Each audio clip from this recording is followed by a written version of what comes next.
خداوند میں آپ سب کو میرا سلام، خدا آپ کو سلامت رکھے، آپ کی محبت خدا کے ساتھ بڑھتی جائے، جو محبت خدا نے آپ کو بخشی ہے اس سے آپ دوسروں تک اس کی محبت پہنچا سکیں، محبت رکھ سکیں۔ خداوند آپ کو پیار کرتا ہے، اس نے اپنا پیار ظاہر کیا ہے۔ خداوند یسوع مسیح کی زندگی، اس کا کلام، اس کے کام خدا کی محبت کا اظہار ہیں، اسی کا ذکر آج سنیں گے۔ تمام دنیا میں ان دنوں میں مسیحی لوگ خداوند کی اس محبت کا بیان سن رہے ہیں، بیان کر رہے ہیں جو خدا نے اس کی صلیبی موت میں ظاہر کی ہے۔ خدا کرے آج سب سننے والوں پر خدا کا فضل نازل ہو اور خدا مجھ پر بھی رحم کرے اور رحم کرتا رہے، آمین۔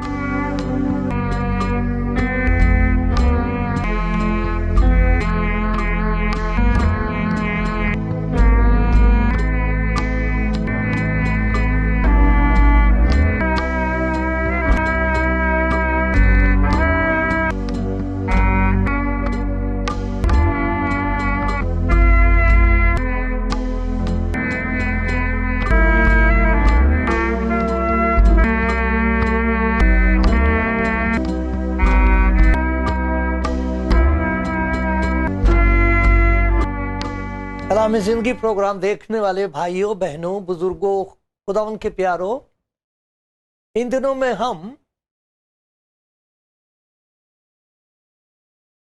ہر عبادت میں بالخصوص خاص طور پر ان دنوں میں خداوند یسوع مسیح کی صلیب کا ذکر کرتے ہیں، ذکر سنتے ہیں، اس پر غور کرتے ہیں اور سیکھتے ہی رہتے ہیں کچھ نہ کچھ نئی بات۔ آج بھی ہم خدا کے کلام میں سے خداوند یسوع مسیح کی صلیبی موت کا ذکر سنیں گے۔ پہلی بات یہ ہے کہ یہ کوئی ایسا خیال نہیں ہے کہ ایمان کا حصہ نہیں ہے، یہ ایک تواریخی واقعہ ہے جس کا کوئی سمجھدار شخص، ایماندار شخص انکار نہیں کر سکتا۔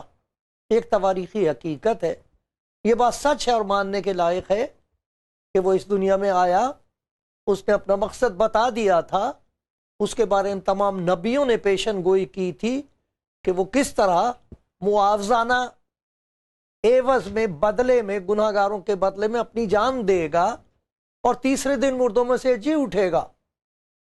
میں نے آپ کے سامنے جو زبور پڑھا ہے 22واں زبور، خدا کے بندے داؤد کا زبور سمجھتے ہیں اس کو، اس میں ایک بات لکھی ہے شروع ہی میں، اس میں یہ لکھا ہے کہ آئے میرے خدا تو نے مجھے کیوں چھوڑ دیا۔ اس کے کہنے کی کیا ضرورت تھی؟ وجہ یہ تھی کہ جب ہم اس کو پڑھیں گے تو دیکھتے کہ تمام کے تمام لوگ اس کا مذاق اڑا رہے تھے اور کہہ رہے تھے کہ اگر خدا نے تجھے چھوڑ دیا ہے تو تم ملعون ہے، تجھے خدا نے چھوڑ دیا ہے، اگر خدا نے نہیں چھوڑا تو تجھے بچا کیوں نہیں لیتا؟ تو اس میں اتنی طاقت نہیں تھی، سانس لینا بڑا مشکل تھا۔ یہ جو صلیب کا واقعہ ہے اگر آپ اسے جانیں تو یہ بہت ہی ہولناک چیز تھی۔ رات بھر بھوکا تھا، مارا پیٹا تھا، بہت بری طریقے سے مارا تھا، ادموا کر کے اور صلیب پر ٹانگ کے لاٹ گاڑ دی تھی صلیب، اور وہاں پر وہ ہے، اور جب وہ مذاق اڑا رہے ہیں اور کہہ رہے ہیں کہ کیا خدا نے تجھے چھوڑ دیا ہے، تب اس نے یہ زبور پہلی آیت پڑھ کے انہیں سنائی۔ تو وہ جو جاننے والے تھے ان کو معلوم تھا یہ تو پیشن گوئی ہے، اس قدر تفصیل کے ساتھ جو کچھ صلیب پر ہوا ہے وہ سارا اس میں بیان کر دیا تھا۔ ان میں سے کوئی بات خدا کے بندے داؤد پر نہیں آئی تھی، یہ سب کچھ اس پر نہیں گزرا تھا، یہ پیشن گوئی ہے۔ تو جب انہوں نے اس کا مذاق اڑا کر یہ کہا ہے کہ خدا کو کیوں نہیں پکارتا، وہ تجھے بچا لے گا، تجھ پر تو خدا کی لعنت ہے، تب اس نے کہا کہ جا کے یہ زبور دیکھ لو، یہ خدا کی پیشن گوئی ہے، جو بات خدا نے پہلے سے تمہیں بتا دی تھی تمہاری آنکھوں کے سامنے ہو رہی ہے۔ تو یہ تواریخی حقیقت ہے، پیشن گوئیوں کی تکمیل ہے، وہ کامل پوری کی جا رہی ہیں۔ جتنی بھی پیشن گوئیاں ہیں ان سب میں یسوع مسیح کا ذکر ہے، پرانے عہد نامے میں اس کی موت کا ذکر ہے، یسایہ اس کا ذکر کرتا ہے۔ سب سے بڑا نبی جس کا ذکر خدا کے کلام میں ہے، یوحنا بپتسمہ دینے والا، وہ یہ کہہ رہا ہے یہ خدا کا برہ ہے جو جہان کا گناہ اٹھا لے جاتا ہے۔ تو وہ تو بتا رہا ہے خداوند کہ یہ کوئی حادثہ تو ہے لیکن اس میں اور بہت کچھ ہے۔ وہ کون سی چیزیں ہیں جو خدا کے کلام میں سے میں چاہتا ہوں کہ آج ہم دیکھیں۔ سب سے پہلی بات ہم یہ دیکھیں گے، خاص طور پر لوکا کی انجیل میں اس بیان کو پڑھیں گے، لوکا کی انجیل، اور اس میں دیکھو یہ جو تسلیب مسیح ہے، یسوع مسیح کا صلیب پر چڑھایا جانا اور اس کا صلیب پر اپنی جان دینا، اس کا ذکر ہے یہاں پر۔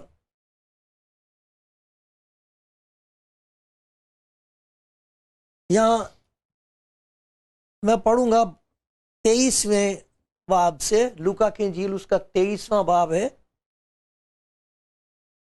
اور یہاں یہ لکھا ہے کہ اور ان لوگوں کے بارے میں لکھا، اور 2 اور آدمیوں کو بھی جو بدکار تھے لے جاتے تھے کہ اس کے ساتھ قتل کیے جائیں۔ تو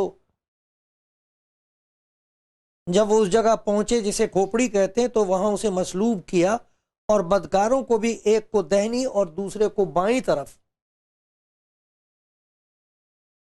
ان کو بھی مصلوب کیا۔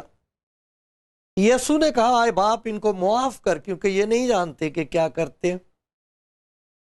انہوں نے اس کے کپڑوں کے حصے کیے، وہ جیسے ہم نے پڑھا تھا 22ویں زبور میں، کپڑوں کے حصے کیے، ان پر قرہ ڈالا، یہ بھی بتایا گیا تھا۔ داؤد کو ایسے پتہ لگا 1000 برس پہلے؟ انہوں نے اس کے کپڑوں کے حصے کیے، ان پر قرہ ڈالا، لوگ کھڑے دیکھ رہے تھے، اور سردار بھی ٹھٹھے مار مار کر کہتے تھے کہ اس نے اوروں کو بچایا، اگر یہ خدا کا مسیحت اور اس کا برگزیدہ ہے تو اپنے آپ کو بچائے۔ سپاہیوں نے بھی پاس آ کر سرکہ پیش کر کے اسے ٹھٹھا مار، کہا اگر تو یہودیوں کا بادشاہ تو اپنے آپ کو بچا۔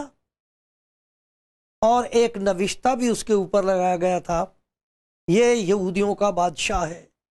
پھر جو بدکار لٹکائے گئے تھے، پہلے تو لکھا ہے کہ یہ دونوں کی دونوں عام لوگوں کے ساتھ مل کر اس کا مذاق اڑا رہے ہیں، لیکن یہاں یہ لکھا ہے پھر جو صلیب پر لٹکائے گئے تھے ان میں سے ایک اسے یوں تانا دینے لگا، کیا تو مسیح نہیں؟ تو اپنے آپ کو اور ہم کو بچا۔ مگر دوسرے نے اسے جھڑک کر جواب دیا، کیا تو خدا سے بھی نہیں ڈرتا؟ حالانکہ اسی سزا میں گرفتار ہے۔ ہماری سزا تو واجبی ہے کیونکہ اپنے کاموں کا بدلہ پا رہے، لیکن اس نے کوئی بیجا کام نہیں کیا۔ پھر اس نے کہا آئے یسوع، جب تو اپنی بادشاہی میں آئے تو مجھے یاد کرنا۔ اس نے اس سے کہا میں تجھ سے کہتا ہوں آج ہی تو میرے ساتھ فردوس میں ہوگا۔ اسے بھی سامنے رکھیے، کیونکہ یہ سارا کچھ خدا کے بندے نبی داؤد کی معرفت پہلے سے بتا دیا گیا تھا، اور یہ سب کچھ ان کی آنکھوں کے سامنے ہو رہا ہے۔ تو خداوند ان کو یاد دلاتا ہے، سانس کھینچ کے کہتا ہے آئے میرے خدا، آئے میرے خدا، تو نے مجھے کیوں چھوڑ دیا؟ تب ان کو یاد آیا کہ یہ تو اس بات کا ذکر کر رہا ہے جو داؤد نے کہی ہے اس کے بارے میں۔ کچھ باتیں جو خدا کے کلام میں ہم کو بتائی گئیں اس کے بارے میں، اس واقعے کے بارے میں، ایسا لکھا ہے کہ خدا اپنی محبت کی خوبی ہم پر اس طرح ظاہر کرتا ہے کہ جب ہم گناہ گار ہی تھے تو مسیح ہماری خاطر ہوا۔ تو یہ جو واقعہ تسلیب ہے، یسوع مسیح کا صلیب پر چڑھایا جانا اور اس طرح مارا جانا ذلیل کر کے، یہ خدا کی محبت کا اظہار، بڑی عجیب بات ہے۔ یہ ہے کہاں محبت اور کہاں یہ بیان۔ اسی لیے پولس رسول کہتا خدا نہ کرے کہ میں کسی اور چیز پر فخر کروں سوائے مسیح کی صلیب کے۔ اور ایک جگہ کہتا ہے وہ کہ خدا یسوع مسیح کی صلیب جو ہے یہ خدا کی محبت کا اظہار ہے۔ خدا اپنی محبت کی خوبی ہم پر اس طرح ظاہر کرتا ہے کہ جب ہم گناہ گار ہی تھے تو مسیح ہماری خاطر ہوا۔ یہ تو خدا کی محبت کا اظہار ہے۔ اور یہ کہ ہماری خاطر ہوا، یہاں اس بات کو کھولا جا رہا ہمارے سامنے کہ یہ معاوضانہ موت ہے، یہ اس کی سزا نہیں ہے، یہ سزا کسی اور کی ہے۔ جیسے یوحنا بپتسمہ دینے والے نے کہا تھا یہ خدا کا بندہ ہے جو جہان کا گناہ اٹھائے لیے جاتا، یہ گناہ اس کا نہیں ہے، یہ گناہ تو انسان کا ہے جو اس پر آیا۔ یہ وہ بات ہے جو خدا کے بندے یسایہ نے کہی تھی، میں پڑھ کے سناتا ہوں آپ کو۔ یسایہ 53واں باب، یہ وہ بات ہے جس کا ذکر 750 سال پہلے کی بات ہے، یہ 750 برس پہلے یسایہ ہی لکھ رہا ہے۔ ایسا بتایا جاتا، میں تو جو کچھ بتایا گیا وہ بیان کر رہا ہوں آپ سے۔ یہاں لکھا ہوا ہے کہ وہ ستایا گیا تو بھی اس نے منہ نہ کھولا۔ اور یہ جو 5ویں آیت ہے اس میں لکھا ہے حالانکہ وہ ہماری خطاؤں کے سبب سے گھائل کیا گیا، ہماری بدکرداری کے باعث کچلا گیا، ہماری ہی سلامتی کے لیے اس پر سیاست ہوئی تاکہ اس کے مار کھانے سے ہم شفا پائیں۔ گناہ ہمارا، سزا ہمیں ملنی چاہیے، لادا جا رہا ہے اس پر۔ یہ کیوں؟ کیا یہ بے انصافی ہے؟ نہیں، خدا کے کلام میں یہ بتایا جا رہا ہے کہ اس کی موت رضا کارانہ ہے۔ گتسمنی کے باغ میں اس نے خود فیصلہ کر لیا تھا کہ آئے باپ میری مرضی نہیں بلکہ تیری مرضی پوری ہو۔ آتے کے ساتھ ہی اس نے شاگردوں کو سمجھانا شروع کر دیا تھا کہ تم میرے معجزات کو دیکھ کے جو تمہارے اندر خیالات پیدا ہو رہے ہیں دنیاوی بادشاہت کے کہ تم حکومت کرو گے، لوگ تمہارے تابع ہوں گے، میں اس دنیا میں اس لیے نہیں آیا ہوں، یہ وہ وقت ہے کہ میں آیا ہوں تاکہ اپنی جان گناہ گاروں کے لیے دوں۔ میں اچھا چرواہا ہوں، اچھا چرواہا اپنی بھیڑوں کے لیے اپنی جان دیتا ہے۔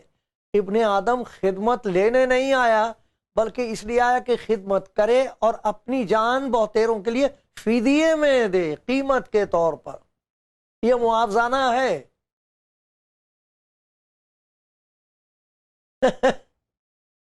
جبھی تو ایک دشمن ہوا کرتا تھا یسوع مسیح کا، اب اس کو صلیب کا نظارہ حاصل ہوا ہے، صلیب میں اس نے خدا کی محبت کا جلوہ دیکھا ہے، تو یوں کہتا خدا نہ کرے میں کسی اور چیز پر فخر کروں، یہ تو موجب فخر ہے،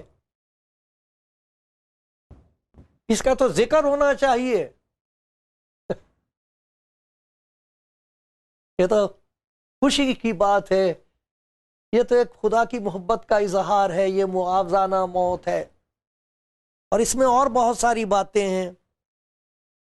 عجیب بات یہ ہے کہ وہ شفاعت کر رہا ہے، لیکن اس شفاعت میں غور طلب بات یہ ہے ہمیشہ اس نے معاف کیے ہیں گناہ۔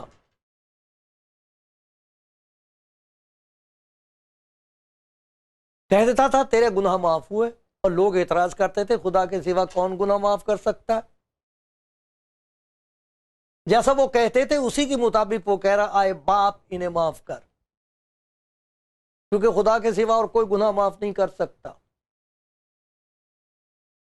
یہ گناہ خدا کی محبت کے خلاف ہو رہا ہے،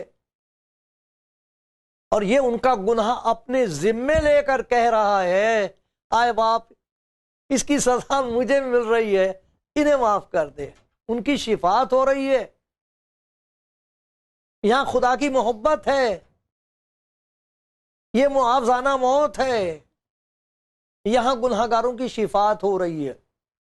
ایک ہی ہے جو گناہ گار کی شفاعت کرتا ہے، اور ایک ہی ہے کہ جس کی شفاعت کو سن کر خدا معجزات کرتا ہے، اور یہاں ایک معجزہ ہے ہوا ہے جو خدا نے کیا ہے۔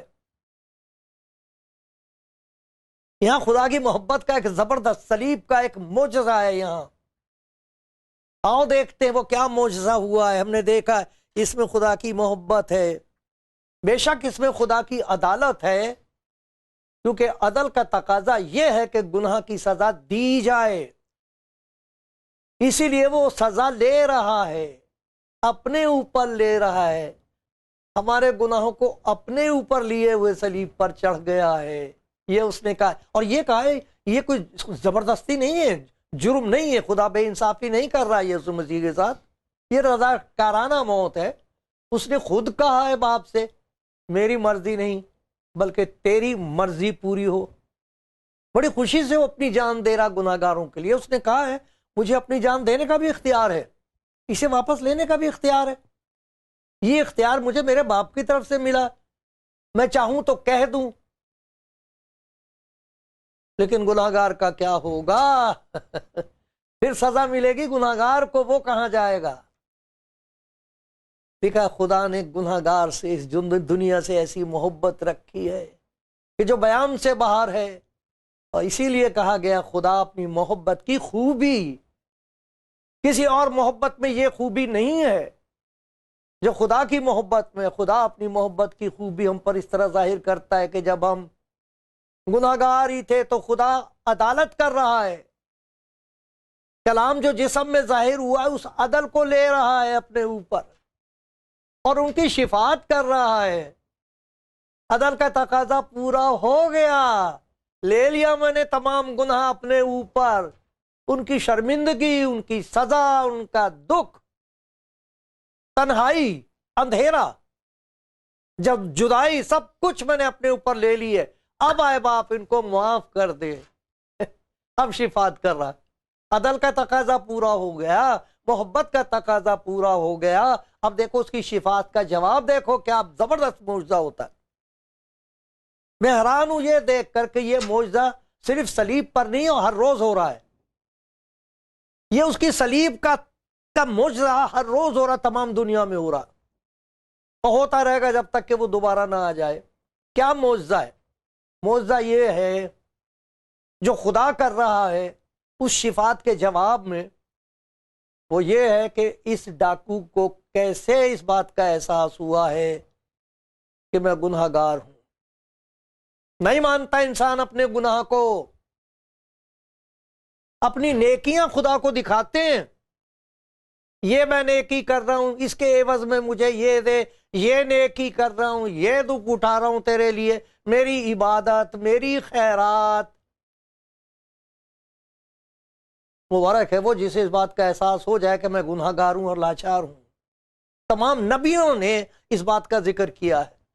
یہی خدا کا بندہ داؤد ایک جگہ کہتا ہے، خداوند اگر تو بدی کو حساب میں لائے تو کون قائم رہ سکے گا؟ کوئی نہیں۔ خدا کا بندہ ایوب یہی کہتا ہے، انسان کا کیا جو گناہ کو پانی کی طرح پیتا ہے۔ سلیمان خدا کا بندہ کہتا، کون کہہ سکتا ہے کہ میں نے اپنے گناہوں کو دھو لیا، میں پاک ہوں؟ کوئی نہیں کہہ سکتا۔ لیکن بہت وہ مبارک وقت ہوتا ہے، ہم کہتے ہیں مجھے خدا کا دیدار حاصل ہو، اس سے پہلے کہ خدا کا دیدار حاصل ہو انسان کو یہ نظر آ جاتا کہ میں گناہ گار ہوں۔ یہ کہہ رہا ہے دوسرے آدمی سے، ہم اپنے گناہ کی سزا پا رہے ہیں۔ دوسری بات، اس کو یہ کیسے پتہ لگ گیا کہ اس نے کوئی گناہ نہیں کیا؟ یہ کس نے اس پر ظاہر کر دیا؟ یہ اس کو کیسے پہچان اور یہ معرفت حاصل ہوئی ہے کہ یہ بادشاہ ہے، یہ ڈاکو صلیب پر؟ اس کو کیسے؟ وہ تو سب کہہ رہے ہیں تو خدا کا چھوڑا ہوا ہے، تو متروک ہے، یہ تو کافر ہے، یہ ان کا فیصلہ ہے۔ یہ ڈاکو صلیب پر کہہ رہا ہے یہ پاک ہے، وہ کہہ رہا ہے یہ معصوم ہے، اس نے نہیں کچھ کیا۔ اس کو یہ کیسے پتہ لگا کہ یہ بادشاہ ہے؟ اس پر یہ بات کس نے ظاہر کر دی کہ یہ دوبارہ آنے والا ہے؟ اور یہ بات کس نے اس کے دل میں ڈال دی کہ اس سے دعا مانگے، اپنی بادشاہت میں مجھے یاد رکھنا؟ یہ کیسے اس کو پتہ لگا؟ وجہ اس کی یہ ہے کہ خداوند یسوع مسیح نے یہ بتا دیا تھا کہ کوئی بیٹے کو نہیں جانتا سوائے باپ کے۔ یسوع مسیح نے اپنے شاگردوں سے یہ پوچھا تھا کہ لوگ مجھے کیا کہتے ہیں، تو انہوں نے بتایا کوئی کچھ کہتا ہے، کوئی کچھ کہتا ہے، مگر تم مجھے کیا کہتے ہو؟ شاگردوں میں سے صرف ایک تھا، اس کا نام تھا پترس، وہ کہتا ہے کہ تو زندہ خدا کا بیٹا مسیح ہے۔ زندہ خدا کا بیٹا ہے اور مسیح ہے، وہ اس کی الوہیت کا دعویٰ کر رہا ہوں۔ یہ اس نے کس نے بتا دیا؟ اسی وقت خدا یسوع مسیح نے کہا یہ بات خون اور گوشت نے تجھ پر ظاہر نہیں کی، بلکہ میرے باپ نے یہ بات تجھ پر ظاہر کی ہے۔ اس نے بتا دیا، اس نے میرے چہرے پر سے پردہ ہٹایا ہے۔ وہی خدا ہے جو صلیب پر کام کر رہا ہے، جو اس کے ساتھ ہے، جو اپنی محبت کو ظاہر کر رہا ہے، جس کی عدالت کے تقاضے پورے ہو رہے ہیں، جو اس کی شفاعت کا جواب دے رہا ہے۔ نجات پانے والوں کے لیے ہمیشہ کے لیے ایک نمونہ پیش کر دیا گیا ہے، اور وہ بھی ڈاکو کے ذریعے سے۔ اسے اپنی گناہ گاری کا احساس ہوا ہے۔ وہ ایک ایسی حقیقت اور ایسی سچائی ہے کہ دنیا میں جو کوئی یسوع مسیح کے پاس آیا ہے، سب سے پہلے اسے اپنی گناہ گاری اور لاچاری کا احساس ہوا ہے۔ تب اس نے اس کو پکارا ہے، میں کہاں جاؤں؟ تیرے در سے اٹھ کے جاؤں تو پھر کہاں جاؤں؟ سب دروازے بند ہیں، ہر ایک کے ہاتھ میں یا تو تلوار ہے اور یا پتھر ہیں، کہاں جاؤں؟ کس نے اس کو بتا دیا؟ اس ڈاکو کو تیرے گناہ کا علاج ہے۔ کس نے اس پر ظاہر کر دیا کہ یہ تو بادشاہ ہے، پاک ہے، آنے والا ہے، اس سے دعا کر۔ اور جب اس نے اس سے دعا کی تو وہ جو صلیب پر مصلوب ہو رہا تھا اس کا مقام بدل گیا۔ اسی وقت خدا یسوع مسیح نے اسے جواب دے دیا ہے، وہیں صلیب پر اسے نجات دے دی، اس کی مغفرت ہو گئی، معاف ہو گیا، آزاد ہو گیا، اور اسے کہا آج ہی تو میرے ساتھ فردوس میں ہوگا۔ یہ وہ معجزہ ہے جو ہر روز ہو رہا ہے۔ لوگ کلام پڑھ کے، سن کے، کسی نہ کسی طریقے سے خدا خود ان پر ظاہر ہو رہا ہے، اور ان کو پتہ لگتا ہے، اور وہ کہتے ہیں ہائے میں کیسا کم بخت انسان ہوں، میں نے یہ کیا کیا۔ توبہ کرتے ہیں، خدا ان کو معاف کر دیتا ہے، وہ اسے پہچان لیتے ہیں کہ یہ خداوند ہے، وہ اس کی عبادت کرتے ہیں، وہ ان کی شفاعت کرتا ہے، اور ان کو یہ یقین بخش دیتا ہے اب نہ ڈر۔ پھر وہ یہ بات سنتے ہیں، مبارک ہے وہ جس کی خطا بخشی گئی، جس کا گناہ ڈھانکا گیا، جس کی بدکاری کو خداوند حساب میں نہیں لاتا۔ کیسا مبارک تھا وہ شخص جس کی زندگی میں صلیب کے دن جب وہ مصلوب ہو رہا ہے، اسی دن اس کی مغفرت بھی ہو گئی۔ اے خداوند تیری محبت کے لیے اور تیری اس نجات کے لیے تیرا شکر ہو، آمین۔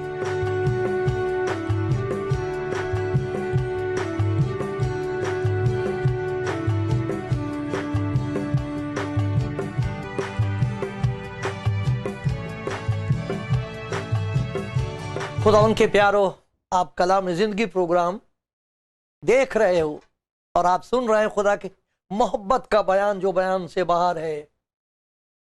خدا کی یہ محبت عجیب طریقے سے ظاہر ہوئی ہے، طرح طرح سے ہوتی رہی ہے، لیکن یہاں صلیب پر خدا کی عدالت بھی دیکھ رہے ہیں، خدا کی محبت بھی نظر آ رہی ہے، خداوند یسوع مسیح کی شفاعت بھی سننے کو مل رہی ہے، باپ انہیں معاف کر، یہ نہیں جانتے کہ کیا کرتے۔ محبت ہے، شفاعت ہے، مغفرت ہے، نجات ہے، گناہوں کی معافی کا ایک نمونہ ہے۔ خدا کا شکر ہے، یہ سب کچھ یہی نظر آ رہا ہے، لیکن ایک اور چیز بھی ہے۔ ایک شخص ہے، ایک ڈاکو ہے، جو سن رہا تھا خداوند کے کلام کی یہ بات، آئے باپ انہیں معاف کر کیونکہ یہ نہیں جانتے کہ کیا کرتے ہیں۔ بار بار اس کی معافی اس کے کان میں سنائی دے رہی تھی، جس سے ایمان پیدا ہو گیا، اور دیکھو پھر خدا کے لیے کام کرنے کا موقع ہو گیا۔